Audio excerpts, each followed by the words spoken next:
The psychedelic revolution is here.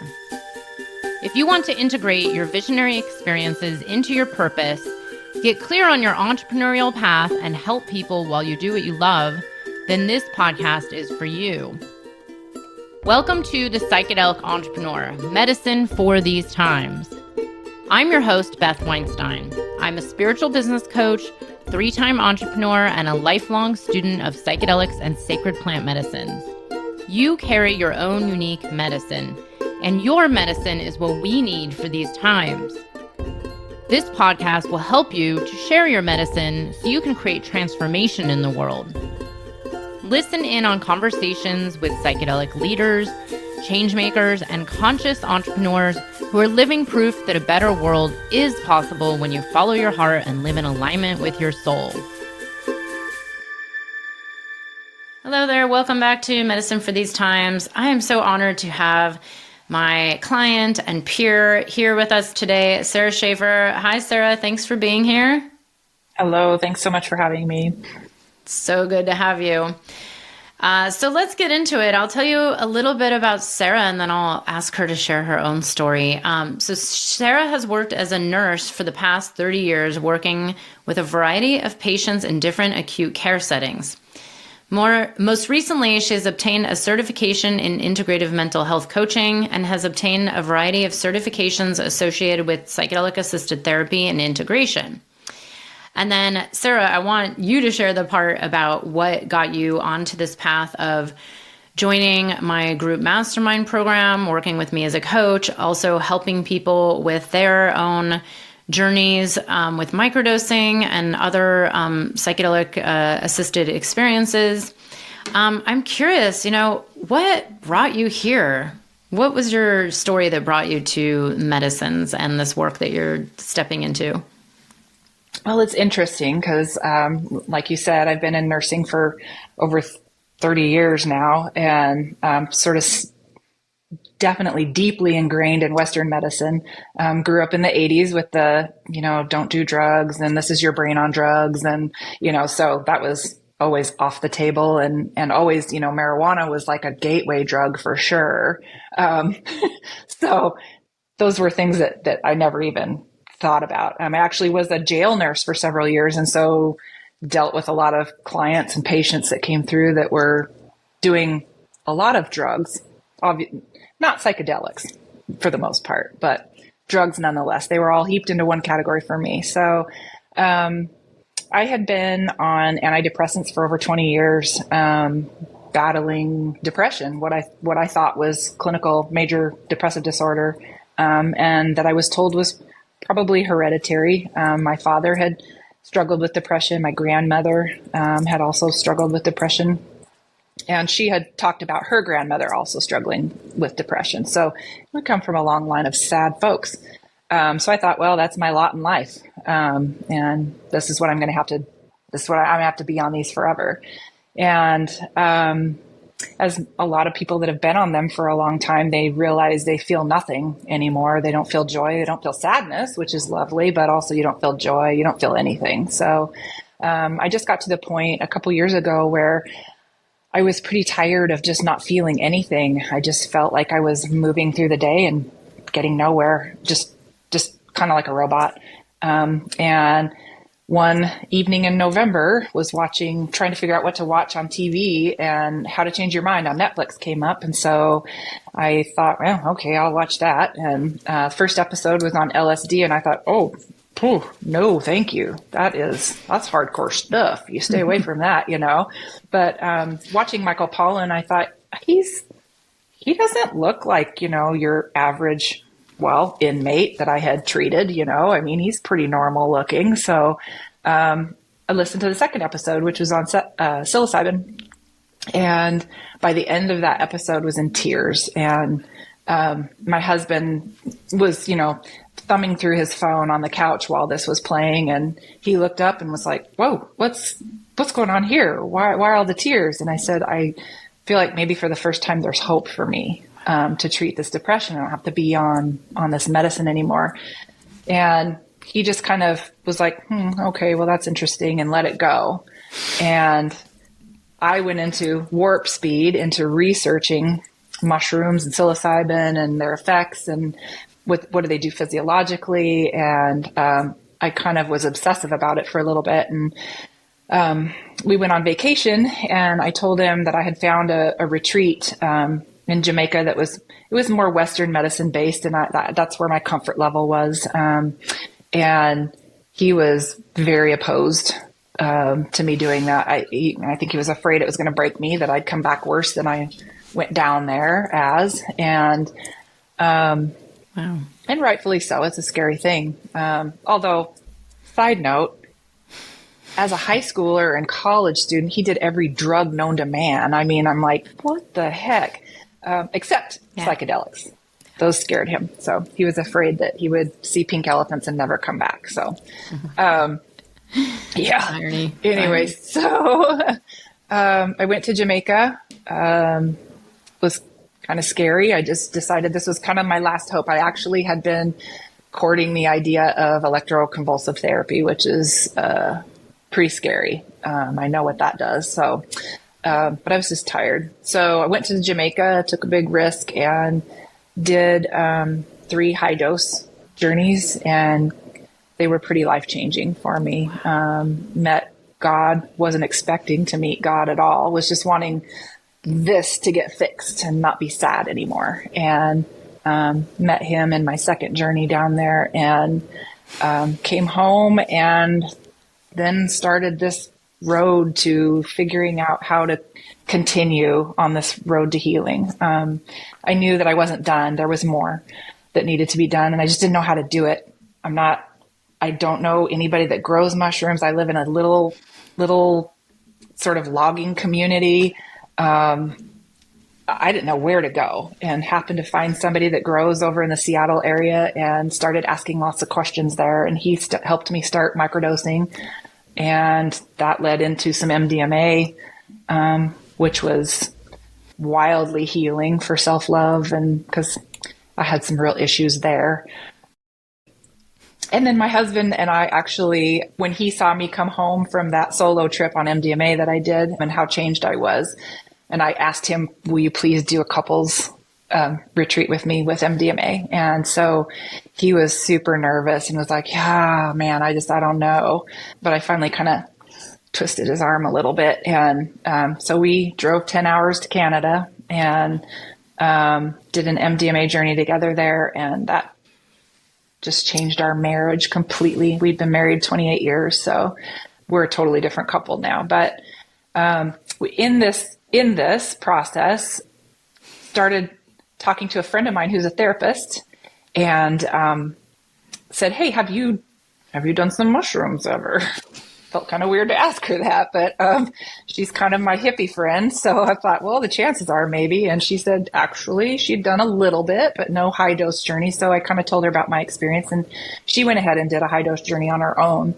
And I kind of tried to just tell her, here's all the things they told me in Jamaica. I'm going to tell you, and you do with that what you will. And so a couple months after that, we started talking and said, this is important work. We gotta bring this to people in our community. People have to know that they don't have to be on this, pharmaceuticals forever and feeling nothing, that it's okay to feel. And probably it's not genetic. Probably it's, some really crappy coping mechanisms that you were programmed with early on. And so then I start, because I'm just the researcher, I will research the snot out of everything. So I'm researching, and I'm like looking up psychedelics and entrepreneurship, and there's a few things coming up, but this character, Beth Weinstein, keeps coming up over and over and over. And I'm like, wonder what it is about her. So I started reading about you and kind of started looking through things. I'm like, well, she's exactly what I'm looking for. I'm trying to figure out how to, I don't know where to go with this. I just know this needs to get out there, but I don't know how to make a business out of this, because I've just been a nurse. I am not a business person. And so you and I chatted, and I know when I pulled the trigger, because I won't do the discovery calls with anything. I'm like, I don't want to talk to anybody. If I can email, if I can text, whatever, that's great. But I don't want to talk to anybody. And then I just was like, oh, she's going to make me do it. So got on the call with you and chatted. And I know I talked to you from work, where I was at. I was in scrubs. Had my hair in the, thing, because I work in an OR. And I remember feeling a little on edge, a little defensive as we were chatting. And after talking to you, I could just feel everything in me just kind of level out. And I was like, okay, maybe you should listen to this part of you and go talk to your husband a little bit about this and make this investment. So thus began my journey with you. Thank you for sharing. And what is it you are up to now with your clients, or, with the work that you're doing? Well, my partner and I we formed an LLC last December, and this summer we actually, I believe in God. I believe in synchronicities. I believe in all of that. And it all has just sort of come together it feels very slowly, but then also very quickly. It hasn't even been a year. No. But my husband's grandmother passed away many years ago, and her house has been sitting empty in our town. And it's on a pretty large piece of property, and there's a big yard out. I'm looking out over there, and deer come up into the yard and hang out. And he said, I feel like we need to redo this house for you guys, and this can be your office. And we had no idea really where we were going to go. We were just kind of looking for a place to rent. And what do you put on your application? We're going to do drugs with people and heal them. That's not real popular with any landlords. So I got to work with my husband and remodeled this little house, and it's now our office. And she left her bigger office that she was in, and is now, we've got our business here, and she sees clients for regular talk therapy, and I do microdosing coaching, and we'll be starting some journeys in January. Yeah. Oh my God. And with couples too, right? Yes. My husband and I do couples rekindle weekends, where kind of the same thing that we had when we went up to Canada a little over a year ago. And we did our first rekindle weekend in November, and it was a wild success. And we had a couple there that was 73 years old, and they've been married for 43 years. And I was like, the nurse in me is going, oh, what is this? Are they going to be okay? And checking in on me, mom, papa, making sure they're fine up there. And the next morning when they came down to visit with us, they were both in tears. And they said, this is marriage changing, and this is life changing, and this is going to change so many marriages. And to hear that from a couple that's been married for 43 years is very affirming. Yeah. Yeah. Oh my God. I'm in tears. Hearing your story, the first time I heard it, and the second time, I got tears. It just shows so much of the power of these medicines, and also the power of, really feeling into your heart and wanting to make a difference, and wanting to you, out of all people, you've definitely been you're scared, but you're willing to jump, Yeah. And I love that about you, because it's shown everything's just really falling into place. And it's look at that, 40 years of marriage, and they're in tears, Yeah. Oh my God. And it's just going to keep going and keep going and keep going. I love this. Yeah. So I want to hear about, your journey being a nurse and all this. I will say, and I'm sure we discussed it, I don't even remember, but, over the years, I've had a lot of clients who've been nurses, oddly, and I think it's because it's a challenging career. It's you're of service. It's great. Our world would not be where it is today without nurses, and bless all of them. But it's hard, and it's a hard system. And then they they come to me saying like they still want to help, they want to make a difference, and maybe they've discovered psychedelics.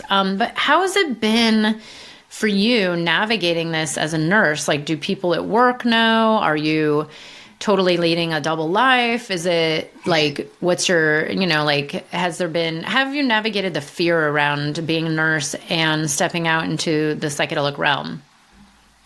It's been interesting because, nobody but a couple of people at work knew that I was going to Jamaica and what I was doing when I was there. Everybody else thought I was, drinking Mai Tais on the beach. And so when I got home, they're like, "Oh, was it?" And I'm going, "It was really good." And not saying a word, for a while. And then as I got into it, I kind of decided I was going to maybe chat a little bit more about it openly with just a few select people that I felt kind of safe with there. And then it got to the point where it was like, you're doing nobody any service by not letting them know the healing that you've experienced. And so I just started sharing. And now I share with everybody, and I don't hesitate about it. I just tell people, yep. I don't tell them, "Oh, I'm currently microdosing today," but I tell them, "Hey, I can teach you, I can show you. Let's figure this out." And it's funny because my chief nursing officer actually tells everybody else around the hospital, all of other administration. My CEO came up to me and he says, "Hey, I hear you're doing all this work with mushrooms now." And I'm like, "Oh God." And so, yeah. And it's been okay. Yeah. Oh my God.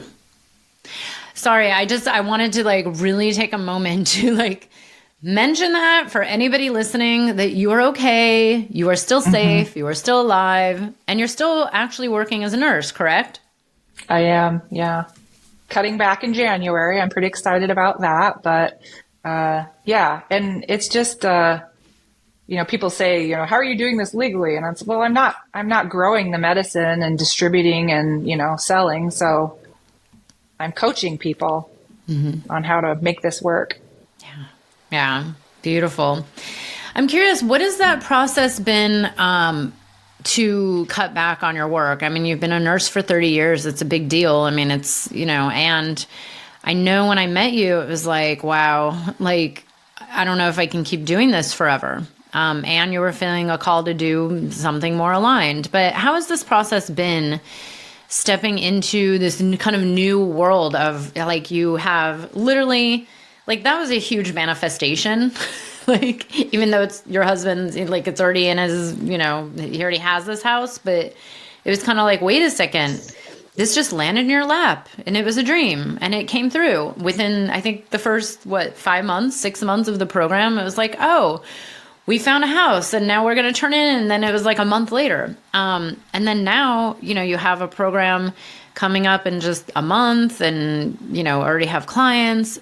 How has this experience been for you? Really, especially cutting back? Yeah. It's so funny you say that, because when you look back at it, I look at it and go, "Oh, a lot has happened in a short period of time." But as it's happening, it feels like nothing is happening. And, I still feel stuck. And I mean, there were some of the things that we were doing towards the first of the year. I mean, I think I shared with you, when I first met you, I wasn't sure. And 3 months later, I felt I don't know, maybe this isn't going to be right for me, and now I'm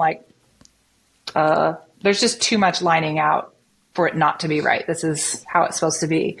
Cutting back in nursing, that's been kind of a struggle. I mean, I've been anxious to get out because I'm so tired of our healthcare system. It's so broken.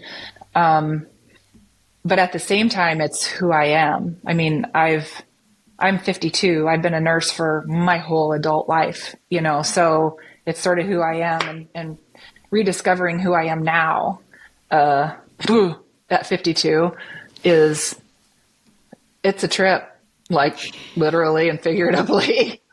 And it's scary. I told one of my coworkers the other day, cause I'm going to 2 days a week, at the first of the year. And, I said, it's scary to let go of familiarity, of what I know I'm good at. I know I'm good at that. I don't have any doubts where that's concerned. And I don't necessarily have to, I mean, I do have to think at what I'm doing. I work in a very high acute, emergent type setting, but I can be on autopilot a fair amount. Whereas this, you can't predict people's problems or their whatever, and I'm like, I feel so ill-equipped sometimes. And then it's like, stop. You've been doing psych nursing your whole life with everything you've been doing. So, it'll be fine. But, yeah, it's been a little bit bumpy at times and lots of tears at times. And then it's like, it'll be okay. It'll be all right. Yeah. Not only all right, it's like, it's happening. And, yeah. I mean, your story I love these kind of stories. It's a very common thing, by the way. A lot of my clients who come in with the biggest, like, imposter syndrome, who am I? I don't know, like the doubts and the fears, they always end up being the ones that have this huge transformation where it's like, oh, here it is. And, I think as entrepreneurs in general, it's a very common thing to be constantly reinventing ourselves and be okay with that. It's very easy when you have a secure job, especially as a nurse, where it's like, okay, it's like, here it is. You could stay there your entire life for the most part, unless, I don't know. I mean, it's rare, but for the most part, people do. It's like you just become a career and then retire, and it feels like very, you're provided for. And, on some level, there is no such thing as security, right? It's like, well, right. We've all seen nurses lose jobs or hospitals close or the systems or something happens maybe to them. So it's like life in general is inherently unpredictable and we never know what's going to happen. So the more we can really just pay attention to this feeling of like, well, what's lighting me up? What's landing in my lap? Where's the alignment starting to happen? When you start to take these little steps that I walk you through, it's like, oh, this door open and then this person's curious. And then I think you had, I remembered you had posted something. Yeah, let's talk about this. I want to hear about it because I remember, didn't you post something on Facebook at one point where it was like, like you had never really come out and said anything and you posted something and you got all these responses, right? Wasn't that you? What was this story? I posted my story. I think I finally just was like, I'm just going to get out there and I don't know, just say it. And I've been an oversharer pretty much my whole life, which is, it's just who I am. Used to apologize for it. Now I'm like, whatever, it's who I am. And I just decided this is, of all the things I could overshare, this is the most important thing that I could overshare. This could be the thing that keeps somebody from suicide. This could be the thing that keeps them from, I was not suicidal, but I was at a point of, I'm willing to, do a electroshock therapy, to screw up my, I just, no, people need to know there's other options. There's better ways that it's hard work. I mean, there's nothing easy about this, but my gosh, I feel so much better almost every day. Incredible. Yeah. Thank you for sharing. And speaking of better ways, now I want to ask about this work that you do with the couples rekindling. It's funny. I was just talking to a friend recently about when I was younger. I did a lot of MDMA because it was kind of a recreational drug back then. And I was telling her, I was like, yeah, I sometimes have mixed feelings about it because, of course, it feels really good. But then I was like, well, is this just like a fake contrived feeling? I've also never done a couple session ever, even though it's been on that list and it's come close and then we just never got around to it. But tell us a little bit about, like how this helps marriages or how this can help with the rekindle work that you're doing. I mean, is it just because, they're on this drug and their hearts are open, or is there something else to it? It's just, I think it's a medicine. I mean, it seems like it'd be a really great party medicine. Although my husband and I have sat and talked about, could we ever take this and just be like I don't know, go out dancing or whatever. And it's like so foreign to us. There's no way, there's just no way I could. But it's just, I think it's such a medicine of connection. Again, we were married for 28 years and we never talked to the depth level that we did while we were doing MDMA. And it all boils down to, like with all psychedelics and healing and growth, it boils down to intention. It boils down to setting. And, in this experience, we prep people. We really model it after the one that we went to with a few little tweaks here and there. But for a week before, every day, each person individually gets a little text assignment, and it's just to get people to start connecting with each other through that week, kind of to prime the pump a little bit. And, I remember thinking when we were going up there, this is terrible, but I thought, oh my God, we meet as a group before we go into this dosing. Is this some sort of weird sex orgy? Because I am not down for that. I am not about that. I come from Lewiston, Idaho. That is not happening. And when we told the couple that, they were like, oh my God, no, but, so that was a little sidebar. Sorry. That's not what happens on these weekends. So we kind of prime the pump, get people thinking about each other. What's a really the most meaningful memory you have with each other? So getting people to kind of start digging back into maybe the first part of their relationship, or maybe the most meaningful thing happened last week, but to remember that and share that with each other. And then we lighten it up with a little bit of, what's the funniest thing that you've ever experienced as a couple, and share that with each other. And then the evening that they're together, they meet with us as a group, and we just go through, quick introductions. Here's what the night looks like. Here's what the medicine does. Also, what are you here for? And it's sort of surprising how many people will actually kind of puke up some stuff in that first. They maybe don't know each other, but they feel like, okay, we're doing this. We're gonna take it seriously. We have gift bags that we put together that are very intentional. I spend a lot of time and a lot of money on these gift bags to make sure that they're just very meaningful. And I want it to be meaningful for them. They go to their room. We have, they're called conversation cards for couples. And we just tell them, sit with the medicine as you start feeling it come on. Start going through these conversation cards, and the medicine will take you where you need to go. And people are sort of like, that's very woo. I don't feel like I understand what you're saying. And we're like, I know, but if you could just trust me that it will. And they're like, okay. So we have them state their intentions to each other before they take the medicine. And then they take the medicine, we leave, they go on their way. I check in with them a couple times over the next couple of hours. And then the next morning we get together, and just say, how did things go? The following week, I send them a couple of different integration exercises to do over the week. And then my husband and I meet with them over Zoom at the end of that week, just to follow up, see how things are going, make sure they're, not having any issues or problems physically or emotionally from what they went through. But, every couple there said, my God, those cards were outstanding. And if you and I read them outside of that medicine space or whatever, they can be interesting, but you're going to get bored of them kind of, I don't know, halfway through the deck, and you'll plow through the whole deck. Or maybe one couple said, we got 2 cards done, and it just takes you down rabbit holes. And they said they were able to work through a lot of really old issues that they didn't think were even an issue anymore. Their creativity, one of them, the one couple was like, yep, we're putting an offer on a house next week. We know what we're doing with our business.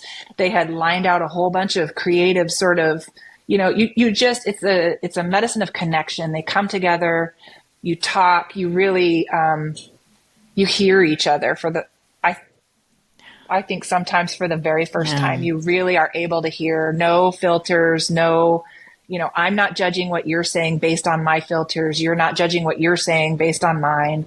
We're just it's honest, pure communication in its purest form. And it lasts afterwards. I mean, I've got one couple that texted me here. It's been a month. You know, they texted me last week and said, I had my doubts that this was going to last, and it's outstanding. We talk about things that the week before we went on this thing, we would have been too scared to bring up because, you know, afraid it might piss that one off or offend this one, you know.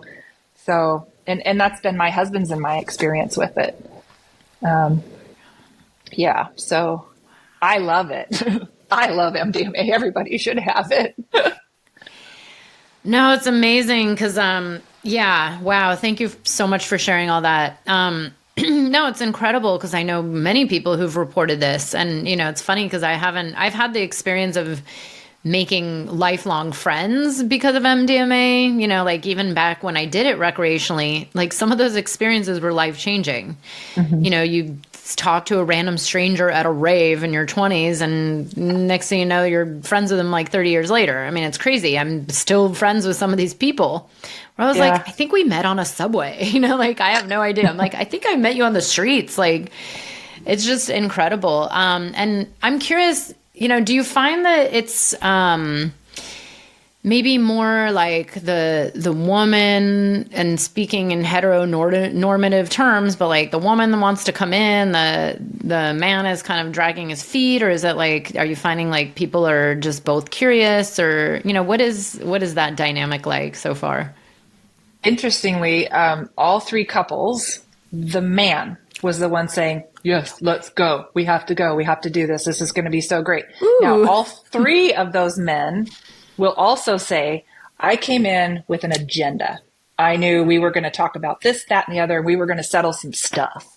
And all three of them went, oh, no, that didn't go at all how I thought that was going to go. It was entirely different. And it just, oh my God. It was interesting. They really tapped into sort of their, you know, we talk about your feminine and your masculine, and the men really tapped into their feminine, which they hadn't before, you know, and the women were just like, felt so heard for the first time, you know, and the men, actually the older couple, the man said, I feel like for the first time in 43 years, my wife listened to me. And when I told her, these are the things that you've done over the years that have hurt me deeply, she didn't make a joke of it. She didn't turn around and walk out of the room. She cried and said, I'm so sorry. I never meant to make you feel that way. And so just that level of connection and really understanding the heart of the person that you love most, you know. And I would say too, you know, my partner and I use it here, also in regular therapy, for just PTSD and you know, really anything. But my husband and my daughter actually did MDMA together. My partner facilitated it. They had been like oil and water their whole lives. I mean, just like this. And I was like, I want to kill you both. And she's 33 years old, you know, so they did it, a year ago, and it changed their relationship. They are so much more loving to each other. They don't push each other's buttons. They listen to each other. They're much more gentle with each other. So, I mean, it has such, I don't know, it has such potential and possibilities. Wow. Yeah. I'm just sitting here going like, oh my God, I mean, luckily I got to rekindle a relationship with my dad, you know, years before he died, but oh my God. I mean, I never even thought about that. Like mother, daughter, father, son, you know, all these potentials. By the way, I don't think I knew that story. And I think that's something, very interesting to explore. 'Cause how many stories do we hear of this? Like families being torn apart just because of this lack of communication, and underneath it all, right, is like deep wounding. Usually it's like, it's not that people actually dislike each other or can't get along. It's just like wounded people, you know, we come together for a reason. Yep. And that's just how, and most families are operating, you know, in these like wounding patterns, like that just get played out. And like you said, you know, these people that say like, oh, the depression is genetic, which I don't know. I'm like, has anybody proven that yet? I don't even think that exists, because it's really epigenetic. It's like, okay, Yeah. well, if it's family after family after family and everybody just passed it down and there's trauma, and no one does anything, of course, it's going to get passed down, these deep patterns. Wow, these stories are just so incredible. And now let's hear a little bit about the microdosing work you do. Is that like a different crew of people, or is that like what's going on with people coming to you for microdosing? It's mostly people who are they're curious about psychedelics and maybe nervous to do a macrodose journey, just feel like that's a little too much and maybe kind of want to dip their toe into psychedelics a little bit, get a feel for it. There's that subset of folks. There's also, I am seeing a lot of moms coming through that are, they've got lots of littles at home and they just feel sort of at their wit's end. I actually met with she's now a client this morning. She was a prospective client when I met with her this morning, and now she's a client. So thank you, Beth. And today you got a client? Mm-hmm. Yeah. So that's exciting. Hello, let's celebrate. Woo. Okay, go on. So she's got 4 littles at home, and she works from home and is just she's at her wit's end. She feels like she's done talk therapy and really hasn't gotten a lot from just talk therapy, and wants to give plant medicine a try. And so I do a 3-month microdosing coaching program, and we go through, we kind of start at a foundational level. We don't, we set intentions at the beginning and then go through, clearing space. So clearing some head space, clearing some physical space, getting ready for the new thoughts, for the new way of thinking, the new way of acting to happen through the 3-month journey. And then each week they get they get a journal that has sort of emotional and feelings tracking along the way. And then I actually wrote weekly deeper dive journal prompts, and to try to get them to move a little deeper into root causes of whatever it is that they're trying to understand. So anxiety, depression, overwhelm, burnout. And we go through things like tapping, meditation. I actually have been taking some courses in aromatherapy. And so I'm offering that as part of the microdosing thing. And it's been, I've done a couple of group aromatherapy sessions on my little guinea pigs and get some feedback from them on, how they think it went. And it's on some sort of ancestral stuff, like you said, the epigenetic stuff. And it's really, I was really impressed with what it did for me, and sort of shocked. And then in these groups have been really shocked at how deep people have gone with it. And I'm like, this is pretty cool. So now I'm incorporating aroma into the macrodose journeys as well, and using that to help people kind of move through those journeys. But yeah, microdosing I think is just a nice way for people to get into psychedelics and not have to go blow your socks off the first time like I did.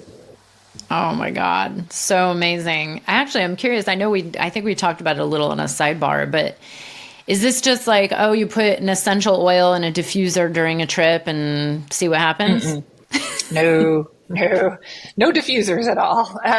So they're essential oils, but they're not like, doTERRA or Young Living or things like that. These are very different.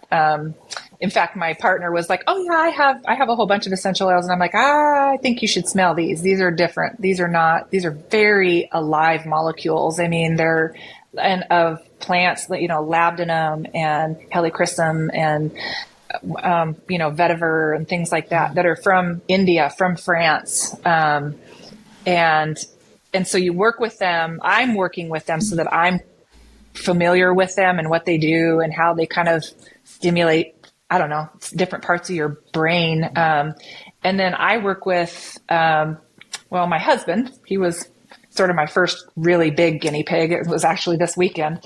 I worked with him for several days beforehand, and we narrowed it down to 2 or 3 different aromas. One that he felt was very grounding, that if he happened to go through some challenging type stuff, and I could tell that based on what he was doing physically, that it would be an aroma I could use to pull him back into you're okay, you're here, you're on earth, and it's going to be okay. He didn't need that, which was lovely. And then we had 2 other aromas that I used. One that he felt was very peaceful feeling, and it was calming, and that was actually ginger lily. And another one that he felt was love. And I worked with these 3 oils for multiple days and made sure, are you getting the same feeling? Are you getting the same thought process with these each time? And so those 3 he was consistent with. And so there was one part of his journey that he was pretty emotional. He wasn't sobbing or anything, but I could tell, his breathing was kind of deepening and quickening, and it was something very meaningful was going on. And so the one that spoke love was sage. And so I just put it on a little scent stick, and then he's got an eye mask on and headphones, and I just wave it kind of over his face. And you can set it right here on their chest too, and they'll take that smell in. And it was astounding to watch him while I was doing that. I mean, you could tell his nose would flare because he was taking it in, and he would just,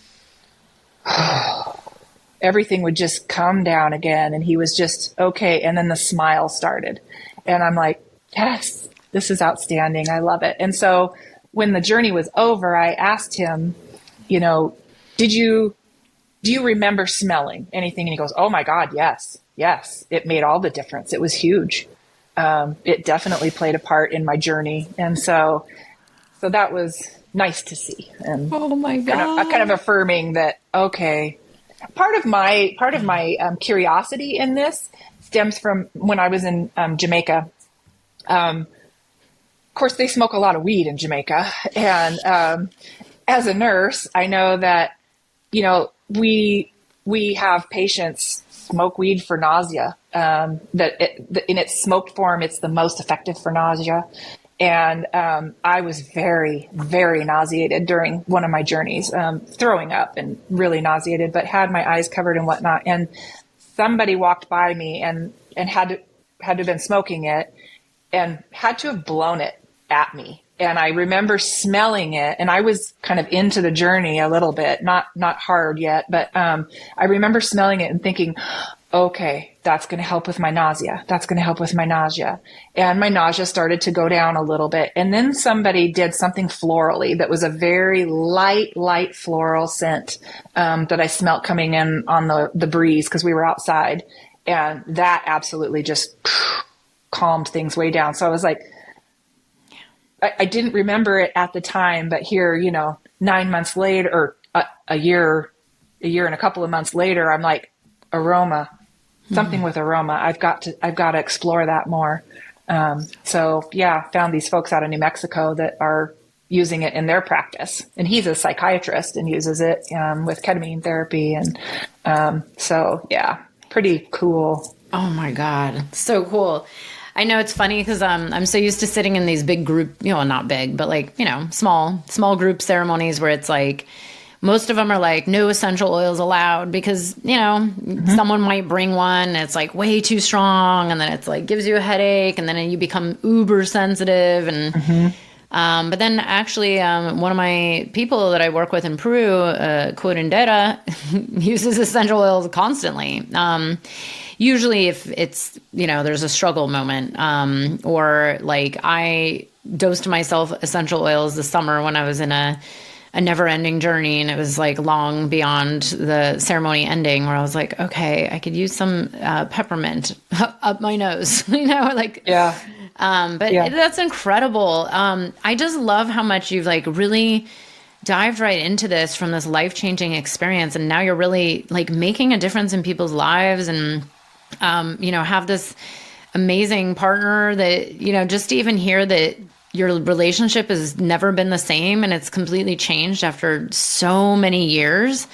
I mean, this is huge, you know. I want you to really own like your greatness. This is huge. This is so big. And like you said, you know, even being willing to risk, you know, coming out and telling people, it's like, that's what the world needs. You know, if this is going to save someone's life, if someone's contemplating suicide or someone's just going through life robotic and not feeling anything, when there's this whole other world. And, you know, I know, because it's like, I've gone through so much grief and, you know, it's like the ups and downs of being human. I think all of us have, but this is part of it. Like, we're meant to be feeling beings, you know, we are meant to fully feel. And that is our superpower, because the more we feel the grief or the sadness or the sorrow or shed the tears, the more we can also feel the love and the joy and the inspiration and the gratitude and like the connection. And that's what this is about, is, you know, developing connection and being able to safely share yourself with, you know, your loved ones, your partner, your family, your daughter. I mean, it's just so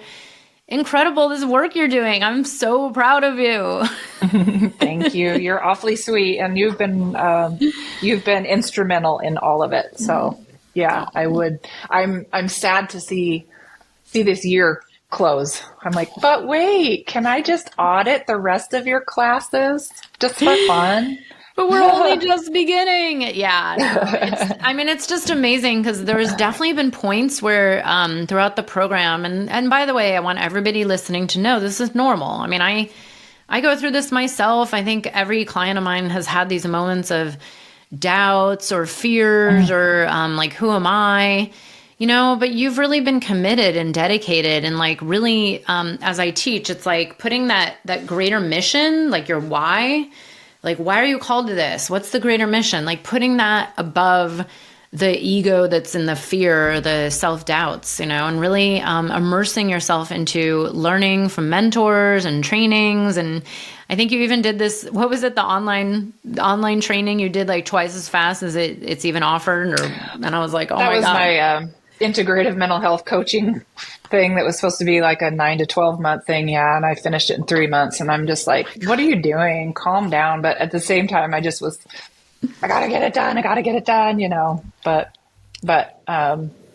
yeah, taking it easy, learning to maybe take a minute and take a breath and let the process work itself out. It's funny when you talk about feeling, you know, I was taken back to, I'm sort of a smart ass like all the time. And, when I came back from Jamaica, and after a while, you know, when things weren't quite so serious, I was like, yeah, you know, I just said before I went down, I just want to feel something. I'm just so tired of not feeling anything. And then when I got back and started feeling everything, I'm like, whoa, pump the brakes. I just want to feel joy and happiness. This other stuff, I don't need that. I don't need to feel sadness and scared and all that stuff, you know, but with that, like you said, you can't experience joy and happiness if you aren't experiencing the other. And we just need to teach each other and ourselves that it's okay to feel and that it's not forever, and you'll move your way through it if you sit with it. It's when you stuff it and you push it away and avoid it that it rears its ugly head later on. So, yeah. And this is where this medicine work and, you know, microdosing or MDMA or psilocybin comes in so handy, because it makes us be able to actually not just feel, but feel vulnerable enough to share it with others, to know like all of us are human. All of us are going to go through, you know, the joy and also the grief. All of us are going to experience loss. You know, it's part of life, and it's like not easy. And, you know, we can learn to sit with it and just feel it fully and move through it, and then be able to come out of the other side. You know, like even going through what you went through, it's like, look at the medicine, you know, that comes out of this, that you have to share, you know, this journey you are on to take that big leap. I mean, I personally am like, oh my God, I can't even imagine like going down to Jamaica and doing these high dose sessions. Like, you know, that's huge. And, you know, like people that are really committed, and that's something I really honor in you, and just your commitment to yourself, your life, the world, your heart, to your family. I mean, it is on some level, I make jokes that I'm like, oh, it'd just be so much easier if I drank a bottle of wine every night and checked out in front of the TV and didn't feel anything. On some level, that probably is easier. It's like that life of like not feeling so much or like numbing. Like it is easy to just turn to an antidepressant. And I do think they have their place, certain people, sure. Certain times, but yeah, to go your whole life. I mean, I had a client many years ago who was like 65, who was coming off of 30 years. And it was like, she just seems like a different person. It's like witnessing someone go through that, which is not easy. And, that was going to be my next question is like, how do you feel like your life has been different in the past 11, 12 months, like not just your business and not just cutting back on the nursing, but like you as a person, like what do you feel like has changed since stepping into this journey? I was just talking about this with one of my clients earlier today, was that there's a reel on Instagram that I saw the other day, and it's a gentleman that's drinking a cup of tea and he's standing there and it says above, when you've finally learned to set boundaries. And then he gets on there and he says, "You wish old me was here. I bet you do. I bet you do." And he drinks a cup of tea or whatever. And I'm like, I'm a people pleaser, horrible, horrible people pleaser my whole life. And it was everybody first, me last. And anymore, like at work, I know that the one physician that I work with I was like, he said jump, I said how high. And I was getting him things before he needed it and making sure my coworkers are all taken care of. And anymore, I'm like, no, I'm not doing that. And he did not like it at first. And now he just laughs and he goes, "Maybe could you stop doing mushrooms so that you'd be less obstinate?" And I go, "I don't think it's obstinate. I think it's me just standing up for myself and telling you to get bent, sir." And so, I think I stick up for myself a lot more. I certainly communicate. I allow myself to be a lot more vulnerable, which is, it's still hard. It's still hard to do that. But in so doing, it allows for other people to be vulnerable too. And then what happens from that? We communicate and we grow, and we don't spin stories up in our head. And, so yeah, I'm a much more, I take care of me a little bit more than I did before. So. Yes. Yeah. Cause I've noticed that too. And it's just like, everybody goes through these processes of breaking the patterns, it's like these patterns that don't serve us, that have been really good, keeping us safe mechanisms, and they don't really serve our higher self and our soul's purpose. And, especially being vulnerable and being human and being a little easier on ourselves. It's not easy for a lot of us. And I know, because I used to be there. I actually thought about that the other day. I was like, God, sometimes I always feel like reaching out to my old coworkers back when I had a corporate job, which was, I don't know, like 17 years ago now or something like that, like 15 years ago. And I'm like, God, should I apologize to them? Because I'm so different now. I'm like a whole other person. But, we're all human. We all go through the ups and downs, and that's what this journey is about. But, Sarah, I just want to say I am so proud of you. This is so amazing. And I want to leave you an opportunity to share with people a little bit more about what you have coming up, any plans for the 2025, and then also where can they get in touch with you if they're interested in working with you in some capacity? Yeah. So, again, after the first of the year, we'll be doing journeys, and we do them here in our little house office.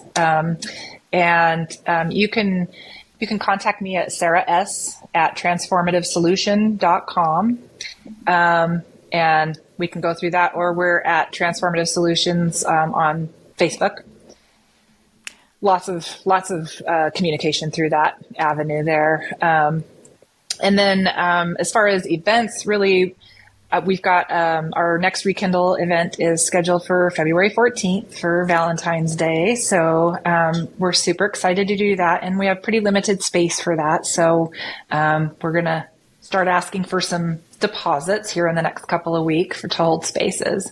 And then, I think just in 2025, we're gonna experiment with, starting integration circles and doing some aroma circles, just aroma only, and potentially doing aroma circles with a microdose or a museum dose, just to see how people are able to dig with that.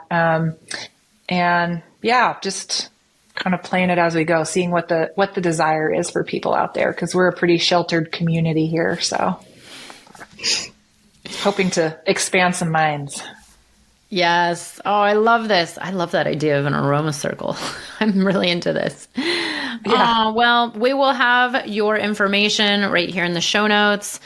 Sarah, I just want to honor you and thank you again for sharing your story, sharing so vulnerably, doing this work, showing up for the world. This is the medicine we need. And I am so glad that you trusted, even though I know it was scary. I know it's a big deal, but you trusted in the process and like, voila, this is it. Like, this makes me so happy to witness. I equally want to say thank you so much for what you do. I mean, you put a tremendous amount of time, effort, and work into what you do. And I would say for anybody who takes a little bit of a breath when they look at costs, it's worth every single penny. And the investment has been the best investment I've ever made, besides MDMA with my husband. How about that?